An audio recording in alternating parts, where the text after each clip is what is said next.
Hello, welcome to SMR channel అండి. ఇది చిరుధాన్యాల పప్పు దినుసులు అన్నీ కలిపిన పప్పు దినుసులు అండి. శనగలు, అలసందలు, పెసలు, పిల్లి పెసలు, ఇంకా ఏంటివో ఉన్నాయి.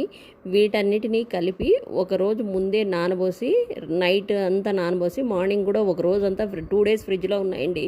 దానివల్ల గిన్నెలోకి ఉప్పు వేసుకొని ఉడికించుకున్నానండి. ఇంకా తాళింపు కంటారా, ఒక చిన్న స్పూన్తో ఆయిల్ వేసి పోపులోకి ఆవాలు, జీలకర్ర, కరివేపాకు, ఒక పచ్చిమిరపకాయ తరుగు, క్యారెట్ ఉంటే క్యారెట్ వేసి తాళింపు వేసి అందులోకి ఉడికించుకున్న పప్పు దినుసులను వేసి కొంచెం చిటికెడు పసుపు, చిటికెడు కారము వేసాను. ఉడికించే దాంట్లోకే ఉప్పు వేసినందువల్ల తాళింపులోకి ఏం వేయలేదు.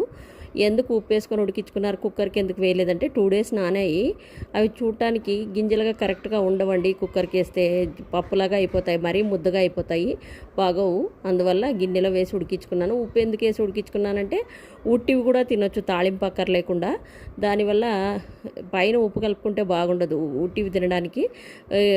గిన్నెలో ఉడికి వేసేటప్పుడే ఉప్పు వేస్తే అది బాగుంటాయి రుచిగా.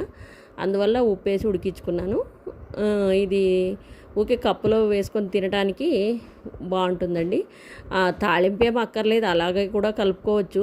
పచ్చిమిరకాయ వేసినందువల్ల ఒక పచ్చిమిరకాయ వేసాను. అందువల్ల కొద్దిగా ఒక స్పూన్తో ఆయిల్ వేసానండి. చాట్ మసాలా ఒక చిటికెడు వేసాను, అంతే. ఇది కొత్తిమీర వేసి దించేసాను. కప్పులోకి వేసుకొని ఈవినింగ్ స్నాక్స్కి బాగుంటుందండి. ఇది పప్పు దినుసుల సలాడ్ లాంటిది. దీంట్లోకి దోసకాయ అయినా వేసుకోవచ్చు, ఆనియన్ వేసుకోవచ్చు, ఎవరెవరి చాయిస్. వెజిటబుల్ ఏవి అవైలబుల్ ఉంటే దాని ప్రకారం వేసుకోవచ్చండి.